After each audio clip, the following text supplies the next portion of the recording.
Hoy es último domingo del mes. Es que se me cayó esta cosa de aquí. Hoy es último domingo del mes, del año, y es un gusto poderles saludar desde aquí. Dice la Escritura, hasta aquí nos ha ayudado el Señor.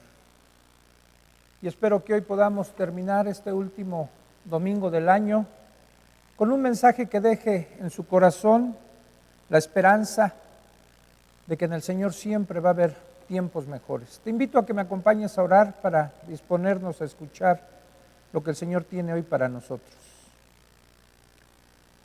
Padre, te damos gracias en esta mañana. Gracias, Señor, porque podemos llegar al término de este año, no libres de aflicciones, sobre todo en este año que ha sido diferente a otros, en donde ha habido una pandemia que ha azotado este mundo. Pero nosotros confiamos en ti, Señor. Tú eres fiel y no cambias. Y por eso, con toda la esperanza que pones en nuestro corazón, hoy, Señor, queremos reflexionar en tu palabra, porque ella nos dará aliento, esperanza para un futuro que para la humanidad es incierto, pero que para los que somos tus hijos, Señor, sabemos que tenemos la seguridad de que vamos a llegar a tu presencia. Gracias te damos en el nombre de Jesús. Bien, hermanos, el año pasado, más o menos por estas fechas, y sobre todo acercándose el último día del año, yo tuve la oportunidad de ir por primera vez en mi corta edad, tuve la oportunidad de ir a un festejo de fin de año en el centro de nuestra ciudad. Y fue de repente que nos animamos, mi esposa, mi hija y un servidor, el mismo 31 de diciembre del 2019, de repente nos dijimos, pues, ¿qué hacemos, no? Y si nos vamos al Ángel a ver cómo se festeja un año nuevo. Y tuvimos dudas porque dijimos, va a haber mucha gente, no vamos a poder ni entrar. Pero finalmente nos decidimos a ir. Curiosamente entramos muy fácil, encontramos un estacionamiento cerquita del Ángel de la Independencia. Llegamos a ese lugar, estaba abarrotado de gente. Y créanme, las expectativas que había para el año 2020, porque así estaba muchos sombreros, gorros, antifaces y muchas cosas que había diciendo feliz 2020.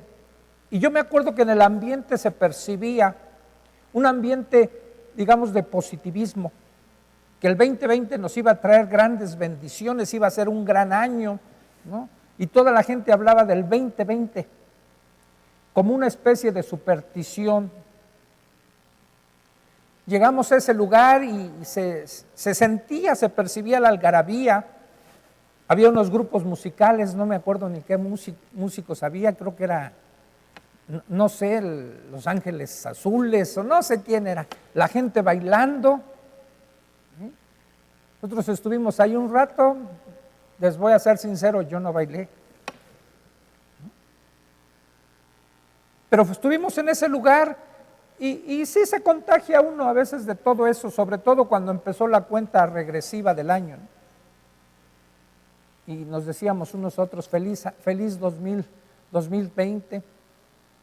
Pocos esperábamos lo que iba a venir en el 2020. Aunque ya había aparecido el virus, no dimensionábamos el alcance que iba a tener este virus. Y quizás, al igual que como nos recuerda el apóstol Santiago, si ustedes me acompañan a la epístola de Santiago en el capítulo 4, el apóstol nos habla acerca del futuro y de la jactancia que el hombre puede tener acerca del futuro, y dice en el versículo 13, que la gente en ese entonces decía, vamos. Ahora, los que dicen, hoy y mañana iremos a tal ciudad y estaremos allí un año y traficaremos y ganaremos, cuando no sabéis lo que será mañana, porque ¿qué es vuestra vida? Ciertamente es neblina que se esparce por un poco de tiempo y luego se desvanece. La jactancia del hombre le lleva a planear sin considerar a Dios. Los hijos de Dios vamos a planear teniendo a Dios como el centro de nuestros deseos. Y les digo, pocos esperábamos lo que hemos visto a lo largo de este año. Y hasta la fecha, hoy, parece ser que los contagios son todavía mucho mayores. Por cierto, le enviamos un saludo a nuestro hermano Pastor Chevo. Está teniendo síntomas un poquito más agudos. Estamos orando por ti, Chevo. Esperemos que pronto salgas de esto, al igual que nuestro hermano Pastor Beto y su familia, aunque ellos menos mal, pero les enviamos un saludo.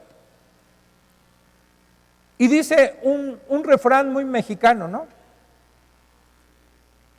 El hombre propone, Dios dispone, y yo le he agregado, y llega el diablo y todo lo descompone. Pero Dios no está ajeno a nada de lo que está pasando. Y quisiera que reflexionáramos rápidamente en una historia, ¿sí?, que viene en la Escritura acerca de un profeta. El profeta Eliseo. Vamos al capítulo 19 del primer libro de Reyes, porque hay un llamado para el profeta a poder enrolarse en la escuela de los profetas directamente con su maestro, el profeta Elías. Dice el versículo 19 del capítulo 19 de Primera de Reyes, partiendo él de allí, hablando del profeta Elías, dice, halló a Eliseo, hijo de Safat, que araba con 12 yuntas delante de sí, y él tenía la última. Y pasando Elías por delante de él, echó sobre él su manto. Entonces, dejando él los bueyes, vino corriendo en pos de Elías y dijo, te ruego que me dejes besar a mi padre y a mi madre, y luego te seguiré. Y él le dijo, ve, vuelve, ¿qué te he hecho yo? Y se volvió y tomó un par de bueyes y los mató, y con el arado de los bueyes coció la carne y la dio al pueblo para que se comiese. Después se levantó y fue tras Elías y le servía. Tú y yo, y todos los que somos hijos de Dios, hemos tenido un llamado de parte de Dios para seguirlo. En el caso del profeta Eliseo, fue Elías el que no fue Elías el que lo escogió, fue Dios el que le dijo quién iba a suceder en el ministerio profético a Elías. Si ustedes leen unos versículos antes, Elías se había escondido en una cueva por temor a que lo mataran. Dios lo reprende y le dice, hay mucho trabajo que hacer, Elías. Levántate porque tienes que ir a ungir a un rey, al rey de Siria, Hazael, y vas a ungir a Jehú como rey de Israel, y además también a Eliseo, que te va a suceder en tu ministerio. Y entonces Elías, obedeciendo a la orden de Dios, llama a Eliseo, como una forma simbólica, le pone su manto, es como darle todo lo que él poseía, y le hace un llamado para seguirlo. Y Eliseo toma la decisión de seguirlo, solo le pide una cosa, despedirse de su padre y de su madre. Y vean lo que él hace, dice que cuando lo llamó, si ustedes pusieron atención a la lectura, dice que estaba arando. O sea, estaba trabajando Eliseo, como espero que tú y yo, como hijos de Dios, estemos trabajando en el reino de Dios independientemente de lo que estemos viviendo.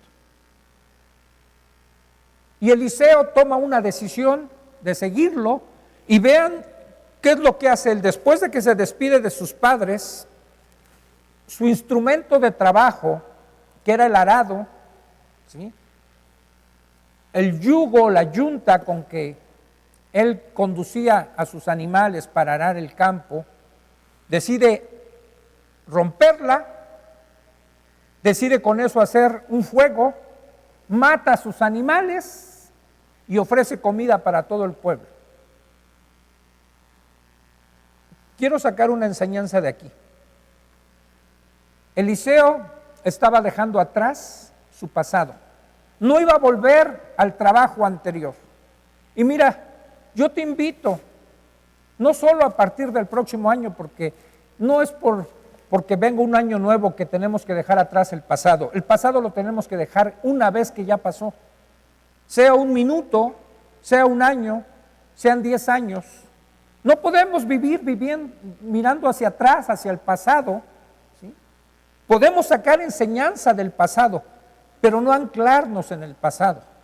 Este año ha sido muy atípico, ha sido, hasta pudiera usar la palabra catastrófico para el mundo, pero no para nosotros. Para los hijos de Dios siempre va a haber un propósito, una enseñanza, y qué es lo que quiero que aprendamos en esta mañana. Rompe con tu pasado. Si en tu familia hubo desgracias, si hubo muertes, ¿sí? Dale gracias a Dios por el tiempo que te concedió a los seres queridos. Pero deja atrás el pasado. No estés mirando hacia atrás, ¿sí? Como aquella esposa de Lot que no quería dejar el lugar de donde Dios los estaba sacando. Vamos a mirar hacia adelante. Viene un año, el año 2021, que va a traer cosas diferentes. Debemos de tener y mantener la esperanza, porque mira, más adelante, si me acompañas al segundo libro de Reyes, una vez que el profeta Eliseo empieza a ejercer su ministerio, en el capítulo 6, no voy a leer todo porque la historia es amplia, pero espero que tú la conozcas, y si no la conoces te invito a que nos están viendo ahí por la transmisión, que después cheques en tu Biblia, que puedas leer en el segundo libro de Reyes a partir del capítulo 6, y si puedes desde el principio del 6 hasta todo el 7, leer la historia, porque aquí nos empieza a relatar la historia del libro de Reyes, lo que sucedió en parte del ministerio con el profeta Eliseo. El rey de Siria, no sé si probablemente sea el mismo que Elías ungió a Hazael, porque no dice el nombre, ¿sí? Había constantes guerras entre los pueblos, y este rey llega a sitiar la ciudad de Samaria, que era la capital del imperio de Israel, o del pueblo de Israel. Y esta era la forma en que antes los pueblos trataban de vencer a otros, sitiando la ciudad, que a veces estaban amuralladas, ¿sí? Y los aislaban dentro de sus casas, como ahora nos está sucediendo a veces, aislados dentro de nuestras casas sin poder salir, pero en ese entonces no tenían oportunidad de salir más que lo que habían llegado a acumular de comida para subsistir el tiempo que les durara eso. Entonces llega un momento en que la hambruna se empieza a presentar después de un sitio prolongado del pueblo de Asiria sobre el pueblo de Israel, y entonces la gente empieza a desesperarse. Y fíjense cómo dice la historia, dice, versículo 25, y hubo gran hambre en Samaria a consecuencia de aquel sitio, tanto que la cabeza de un asno se vendía por 80 piezas de plata, y la cuarta parte de un cap de estiércol de palomas por 5 piezas de plata. El burro era un animal inmundo según las leyes del pueblo de Israel. Y aquí cuando habla de un cap de estiércol de palomas, no, era una semilla que le daban, una semilla un tanto diferente, que tenía una forma más o menos de lo que especifica aquí, pero eran cosas de poco valor, pero que producto de la hambruna se incrementó su valor a un valor estratosférico que la gente no lo podía comprar. Y entonces esta hambruna llegó a tal grado que el rey se paseaba en medio del pueblo, y dice el verso 26, y pasando el rey de Israel por el muro, una mujer le gritó y dijo, salva, rey, señor mío. Y el rey desconsolado le dice, si no te salva Jehová, ¿de dónde te puedo salvar yo? ¿Del granero o del lagar? como diciendo, ya no hay granos, ya no hay comida, ¿y de dónde te puedo dar yo alimento? Miren, la gente del pueblo estaba esperanzada en su rey. Creo que el rey era Joram. No lo dice el texto, pero viendo la historia más o menos era el rey Joram. Y hoy a veces estamos más o menos igual. Estamos poniendo más nuestra esperanza en el hombre, en el rey, en el presidente. Y no porque ellos no hagan su parte, tienen que hacer su parte, ya están haciendo su parte, ya están aplicando la vacuna. Pero no pongamos nuestra fe en el hombre, pongámosla en Dios. Por eso el rey los remite a Dios. Dice, si no te salva Jehová, ¿qué voy a hacer yo? Ojalá nuestro presidente dijera lo mismo. Tenemos que confiar en Dios, no en las autoridades. Ellos que hagan lo que les corresponde, como lo están haciendo. Pero la ayuda va a venir del cielo, va a venir de lo alto. Y llegó a tal grado la desesperación en este lugar, que fíjense lo que sucedió. Una mujer le dice al rey, dice, se juntó con su vecina y decidieron, de acuerdo a la hambruna que había, alimentarse con sus propios hijos, matar a sus hijos para comérselos. Qué horror, ¿no? Hicieron eso, mataron a un hijo y le dijo, nos comemos hoy a mi hijo y mañana nos comemos al tuyo. Pero al día siguiente, cuando había que comer al otro, la vecina dijo, no, a mi hijo no lo matamos. Y le está presentando esa situación al rey. Esto está pasando debido a la hambruna. El rey se desgarra las vestiduras y por dentro está vestido de cilicio. Quiere decir que ya el rey estaba sufriendo por todo eso. Simplemente al rasgarse las vestiduras deja ver su dolor que había. ¿Sí? Pero sin embargo esto había sido profetizado desde antes en el libro de Deuteronomio. ¿Sí? Nos habla de esto que iba a suceder. En el capítulo 28 del versículo 49 al 57, habla de la desobediencia del pueblo de Israel, que si desobedecían a Dios, iba a llegar el momento en que iba a suceder literalmente esto que estaba sucediendo. Te comerás a tus propios hijos, será tal el hambre que tendrás que comerte a tus propios hijos. Qué situación tan difícil. ¿Y qué situación tan difícil estamos viendo hoy en día a veces en nuestro país, en nuestra ciudad? Pero había un hombre de Dios.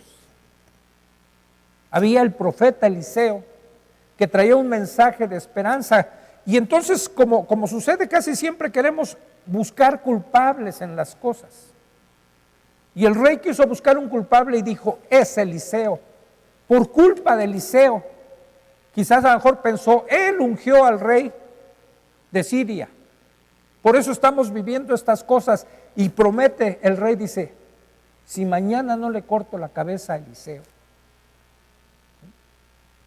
Amenaza, y cuando le llega la noticia a Eliseo, él dice, está con los ancianos, dice, no se preocupen, no va a pasar nada. Dice, mañana, y da una profecía, dice, mañana mismo. Y se van a ver, si no, todas las cosas van a volver a la normalidad.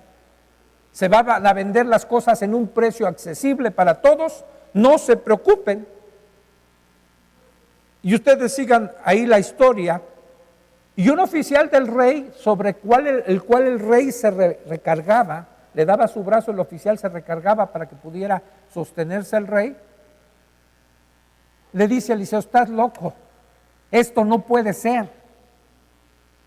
Y le dice Eliseo, tú lo verás, pero no vas a tener oportunidad de comer de eso. Ustedes sigan la historia, porque después sucede que Dios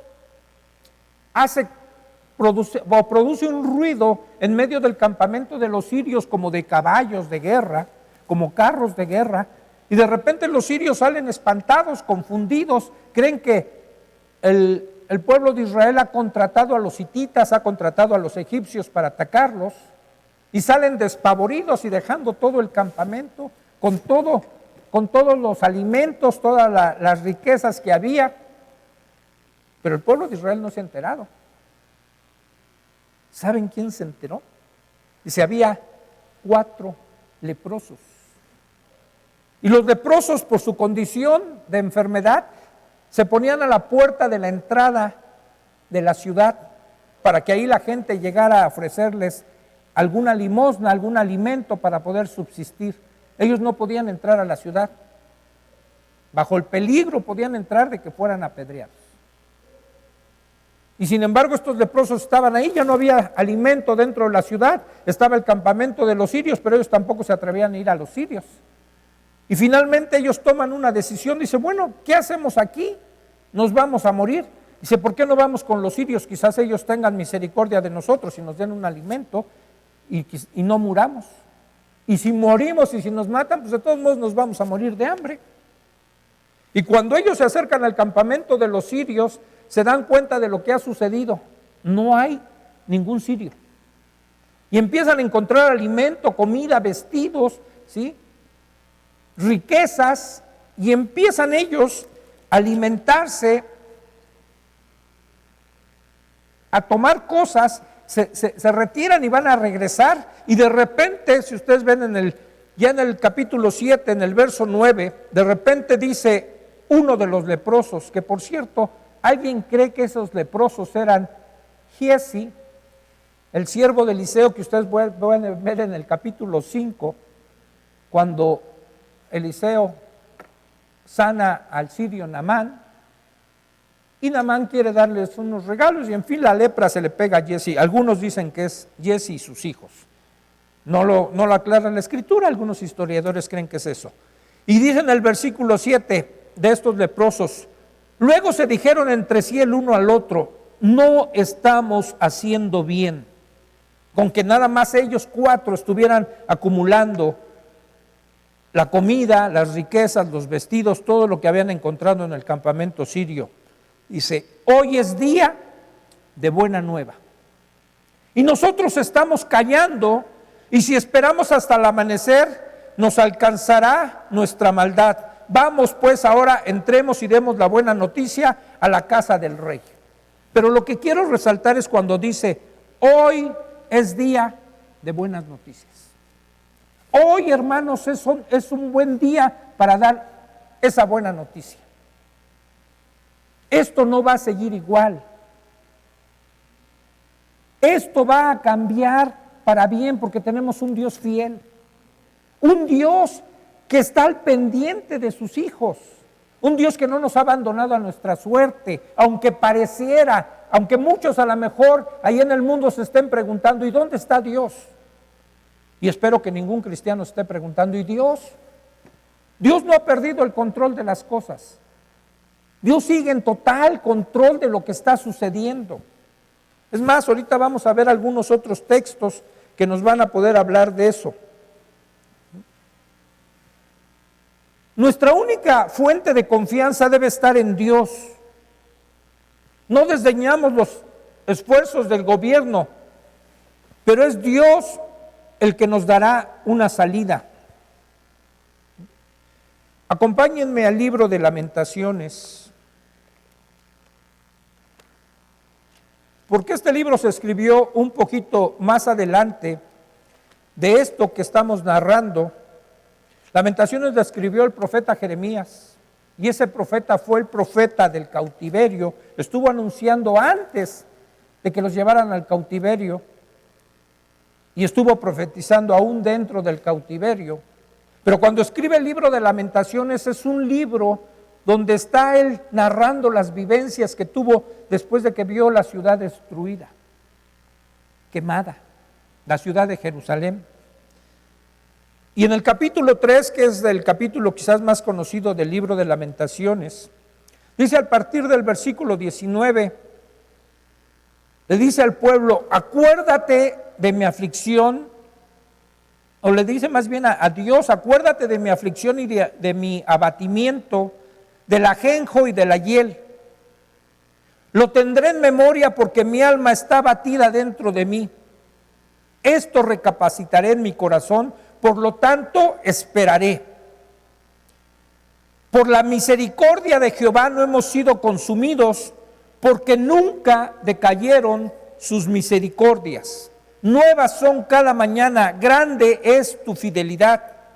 Mi porción es Jehová, dijo mi alma, por tanto en él esperaré. Bueno es Jehová a los que en él esperan, al alma que le busca. Bueno es esperar en silencio la salvación de Jehová. Bueno le es al hombre llevar el yugo desde su juventud. Si no fuera por la esperanza que debemos de tener los hijos de Dios, nuestro corazón se quebraría con todo lo que estamos viendo. Mira, te invito a que meditemos en las promesas de Dios. Esas promesas de Dios a nosotros nos van a salvar de la desesperación que al mundo le está afectando. Un hijo de Dios no debería caer en la desesperación en la que vemos al mundo, en el temor en el que el mundo está viviendo. Tenemos toda la palabra de Dios como promesas, por eso dice el profeta, es por la misericordia de Jehová que no hemos sido consumidos. O sea, la situación de acuerdo a nuestra condición como seres humanos pecaminosos, que somos todos los que habitamos este mundo, debería ser peor. Deberíamos estar recibiendo la ira de Dios. No sé si esto que estamos viviendo es un juicio de parte de Dios, pero sus juicios de Dios son para que volteemos los ojos hacia Él, no para destruirnos. Y entonces el profeta está queriendo animarnos a todos, a los de su tiempo, y ahora recordándonos, es por la misericordia de Dios que todavía no hemos sido aniquilados. Porque aunque las cosas están mal ahorita, les puedo asegurar que podrían estar peor. Y si no están peor, es porque la misericordia de Dios se sigue extendiendo. Los favores del amor misericordioso de Dios son inagotables, de verdad que son inagotables, precisamente porque las ternuras de su compasión no van a menguar, no se van a agotar.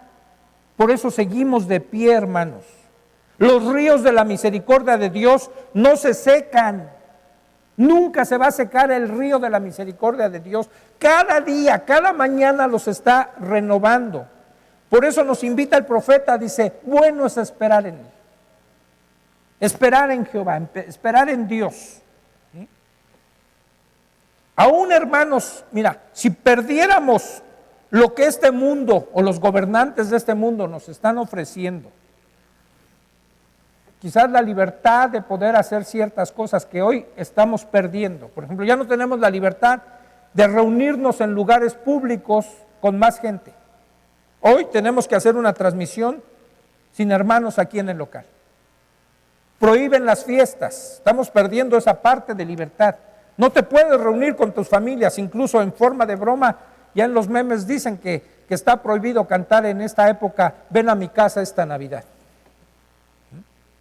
Prohibieron esa canción en este año. Es una broma, yo sé que es una broma. Pero nos han coartado todo esto. Pero no es lo único que hemos perdido. Quizás pudiéramos perder también el sustento, el alimento, podemos perder la salud, porque los que hemos sido contagiados de este virus nos hemos dado cuenta que no solo es el virus en el momento en que nos atacó, este virus deja ciertas secuelas. Yo tengo algunas secuelas de eso, no estoy del todo bien. Estoy haciendo algunos ejercicios para fortalecer pulmones. Hay secuelas y sé que en otros también las ha habido. ¿Sí? Pudiéramos perder todo eso, la salud, y aún algunos han perdido la vida y otros casi la han estado perdiendo. ¿Sí? Hermanos que han estado más de un mes en el hospital, más de 2 meses algunos, que eso a algunos les ha costado mucho dinero. Permanecer en un hospital donde les han cobrado carísimo, un hospital particular. Y quizás aún todo eso pudiéramos perderlo, ¿sí? Pero nunca, hermanos, debemos perder el interés en Dios. En Dios tenemos lo suficiente para contrarrestar todas las aflicciones que pudieran venir a nuestras vidas, todas. Así que no desmayemos en cuanto a esto, ¿sí? Porque fiel es Dios. Las misericordias de Él están día a día, Él renovándolas, alentándonos. Así que si hoy es día de buenas noticias, como aquellos leprosos llevaron buenas noticias al pueblo, nosotros también no debemos de callarnos. Llevemos buenas noticias a la gente que está abatida, a la gente que está afligida, a la gente que está desesperada, a la gente que ahora ve el panorama, no como se vio en el año 2019 cuando terminaba y todos veían un panorama alentador para el 2020. Ahora todo es gris, todo es oscuro para el 2021. Que cuándo se va a acabar esto y todavía las vacunas de aquí a que se aplique a toda la población, a todo el mundo, ¿sí? ¿Cuánto más va a durar? Y la economía. Sí, yo sé que hay cosas que preocupan a la humanidad, pero miren, tenemos a Dios. Y Dios dice en la Biblia, Él es el dueño del oro y la plata. De Él es todo esto, el mundo y su plenitud, y los que en Él habitan. Y tú y yo somos sus hijos. No dejemos que la desesperanza, que el temor nos esté abatiendo. Sigamos confiando en Dios porque Él no ha cambiado. Hoy es día de buenas nuevas. En el Salmo 68, en los versículos 11 y 12, el salmista también habla acerca de esto mismo. Dice, el Señor daba palabra. Había grande multitud de las que llevaban buenas nuevas. Huyeron reyes de ejércitos, y las que se quedaban en casa repartían los despojos. Refiriéndose a esto mismo que pasó en el sitio de Samaria. Una gran multitud llevaba buenas nuevas. Que haya una gran multitud en medio de nosotros que esté llevando buenas nuevas. Para terminar, que no quiero ser o alargar este mensaje, ahora vamos a mirar más hacia adelante, quizás alrededor de unos 900 años más adelante, o un poquito menos. En el Nuevo Testamento, en el libro de Lucas, se nos narra el nacimiento de nuestro Señor. Acabamos de pasar la Navidad, una Navidad que no sé cómo haya sido, pero en las calles, pero se vio, creo que muy diferente. La ciudad en las calles estaba vacía. Aquel folclor, algarabía que había, por ejemplo, en el centro de nuestra ciudad, que hasta ponían pistas de patinaje, las luces, aunque adornaron, creo que prohibieron ir a ver las luces con las que habían adornado nuestra ciudad. Y no sé para qué las pusieron, si no dejaron que se vieran, ¿no? Porque se iba a acumular multitudes. Bueno, esta Navidad fue diferente, pero esta Navidad, como haya sido, no cambia la verdadera historia. Hace más de 2000 años, Dios decidió, en el tiempo perfecto de Él, tomar en la segunda persona de la Trinidad, en su Hijo, un cuerpo humano y venir a esta tierra. Esa es la verdadera Navidad. ¿Sí? Festejamos a Jesús, el nacimiento de Jesús. Si fue o no fue en esta fecha, eso no importa, lo importante es que Jesús nació. Y se tiene en el mundo una fecha en la que se festeja el nacimiento de Jesús, aunque es el festejado más olvidado. Generalmente se hace de todo, se programan cenas, regalos entre los integrantes de las familias, se hace una gran algarabía, ¿sí? Un gran festejo, pero rara vez se menciona a Jesús. En esta Navidad pasada yo estuve con mi familia y nos acompañó mi hijo Eduardo con su familia, y mi nieta Daniela agarró la Biblia y empezó a leer el Evangelio de Lucas. Ya lee muy bien mi nieta. Y empezó a leer esta porción que les voy a leer. Aconteció en aquellos días, capítulo 2, verso 1, que se promulgó un edicto de parte de Augusto César, que todo el mundo fuese empadronado. Este primer censo se hizo siendo Cirenio gobernador de Siria. E iban todos a ser empadronados, cada uno a su ciudad. Y José subió de Galilea, de la ciudad de Nazaret, a Judea, a la ciudad de David, que se llama Belén, por cuanto era de la casa y familia de David, para ser empadronado con María, su mujer, desposada con él, la cual estaba encinta. Y aconteció que estando ellos allí, se cumplieron los días de su alumbramiento, y dio a luz a su hijo primogénito, y lo envolvió en pañales y lo acostó en un pesebre, porque no había lugar para ellos en el mesón. Había pastores en la misma región que velaban y guardaban las vigilias de la noche sobre su rebaño. Y he aquí se les presentó un ángel del Señor, y la gloria del Señor los rodeó de resplandor, y tuvieron gran temor. Pero el ángel les dijo: no temáis, porque he aquí os doy nuevas de gran gozo, porque se verá para todo el pueblo, que os ha nacido hoy en la ciudad de David un Salvador, que es Cristo el Señor. Esto les servirá de señal: hallarán al niño envuelto en pañales, acostado en un pesebre. Y repentinamente apareció con el ángel una multitud de las huestes celestiales que alababan a Dios y decían: gloria a Dios en las alturas, y en la tierra paz, buena voluntad para con los hombres. Y sucedió que cuando los ángeles se fueron de ellos al cielo, los pastores se dijeron unos a otros: pasemos pues hasta Belén y veamos esto que ha sucedido y que el Señor nos ha manifestado. Y sigue la historia. Pero miren, quiero resaltar nada más por último. Una vez más se da algo parecido a lo que se dio en el sitio de Samaria con los sirios. ¿Se acuerdan que fueron 4 leprosos los que tuvieron oportunidad de llevar las buenas noticias a todo el pueblo?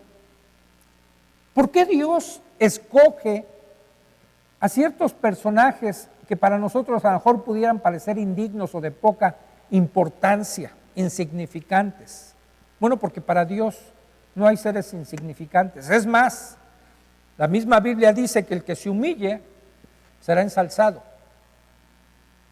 Y que Dios resiste a los soberbios y da gracia a los humildes. Y los pastores era gente humilde de esa región, que al igual que Eliseo cuando estaba arando, estaba trabajando, ellos estaban trabajando en su oficio de pastorear, estaban velando en la noche para cuidar sus rebaños. Y a esa gente que está presta a estar haciendo su labor, la labor que Dios le ha encomendado en cualquier área que ellos se desempeñen, a ellos Dios quiere revelárseles. Y dice que cuando estos pastores, ¿sí?, estaban trabajando en su región, después de que se cumple las profecías que en el libro de Miqueas habían dicho que Jesús iba a nacer en Belén, y que por producto de ese censo que ordenó el gobernador o el emperador, tuvieron que trasladarse José y María hasta la ciudad de Belén para que allí diera luz, ¿sí?, en un ambiente totalmente hostil, digamos, no digno del Rey del universo. Pero que él, en su condición humilde y de humillación, decidió nacer en esas condiciones, nada a veces hasta higiénicas. Se esperaría que hubiera nacido en una casa real, pero Jesús eligió nacer así, de una simple muchacha, ¿sí?, como María, de un hombre que tenía un oficio de carpintero que era José. Ahí decidió Jesús nacer. Y ahora decide dar a conocer Dios esto a unos humildes pastores. Y estos pastores, ¿sí?, cuando ven lo que está sucediendo, ¿sí?, que de repente llega un ángel y se les anuncia, ¿sí?, el ángel del Señor, y les rodea de resplandor, dice que lo primero que vino sobre ellos fue temor. Pero luego el ángel les disipa su temor y les dice: no teman, porque he aquí les doy nuevas de gran gozo. ¿Se acuerdan lo que dijeron los leprosos? No nos callemos, tenemos que ir a dar las buenas nuevas. Y este ángel les está diciendo, les estoy dando nuevas de gran gozo para todo el pueblo. Los leprosos fueron a avisar a todo el pueblo. Aquí la encomienda del ángel casi es primero a los pastores. Se los digo a ustedes, pero no es para ustedes exclusivamente. Es para todo el pueblo. Ustedes van a ser portadores de esta verdad. Se les da el privilegio de poderlo conocer de primera mano, pero ahora ustedes van a llevar las buenas nuevas de gran gozo a todo el pueblo. ¿Y cuál es esa noticia maravillosa? Dice, hoy les ha nacido en la ciudad de David, en la ciudad de Belén, porque David era de Belén, un Salvador,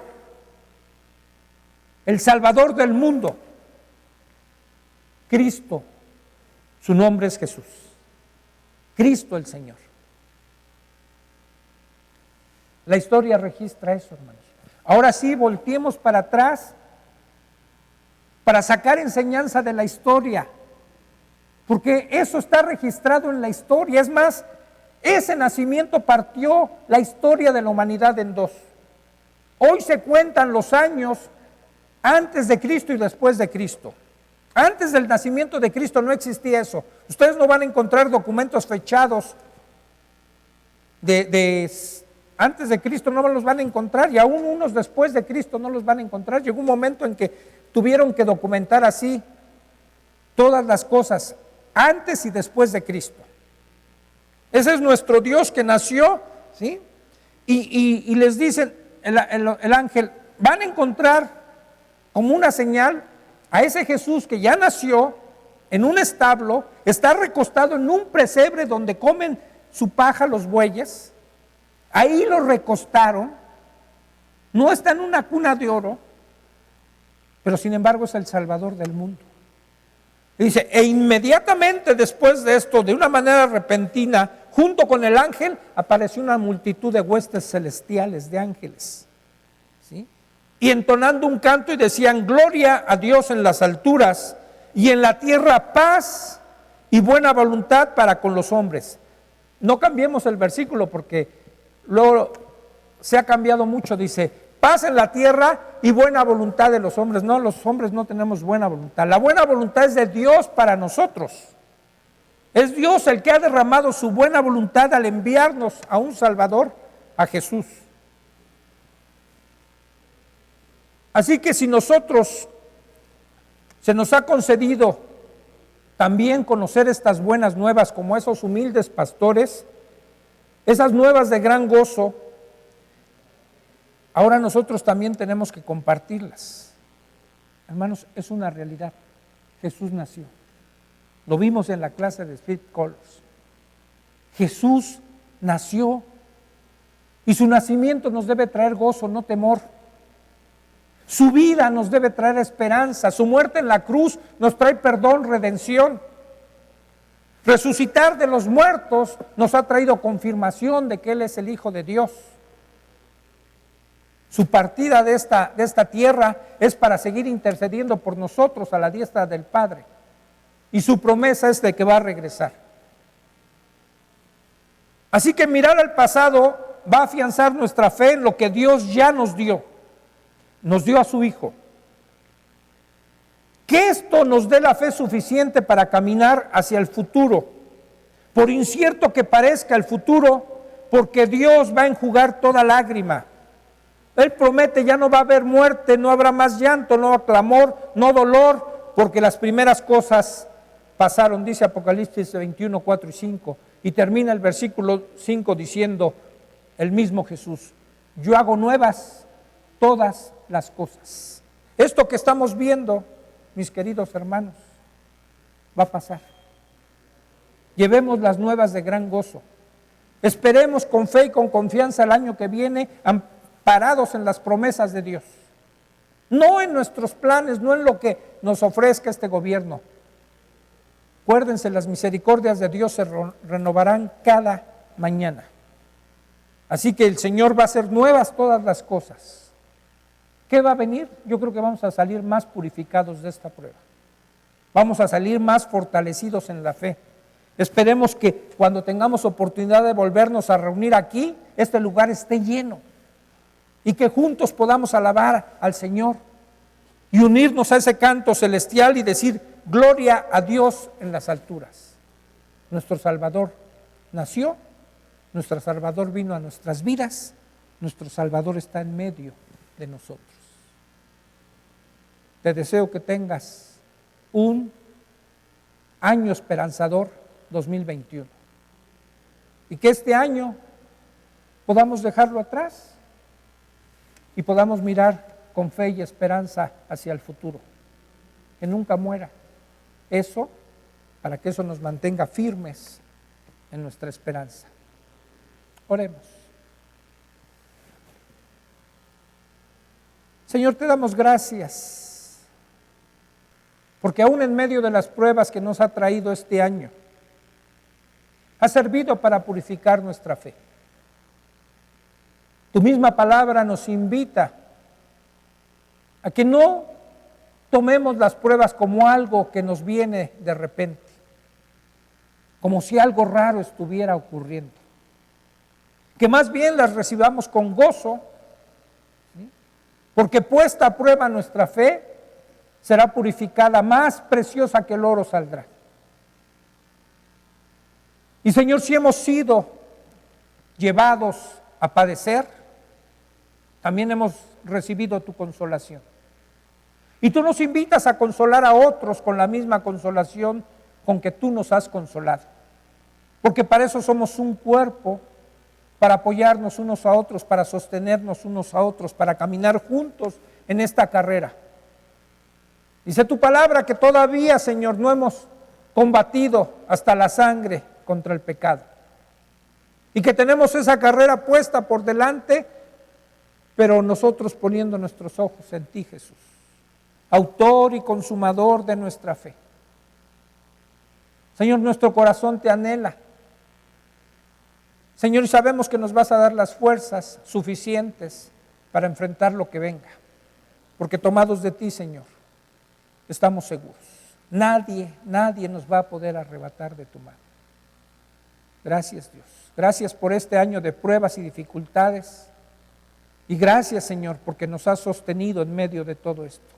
Y te damos gracias por la esperanza que tenemos, porque nuevas son cada mañana tus misericordias. En Cristo Jesús te agradecemos. Amén. Dios les bendiga, hermanos. Feliz 2021.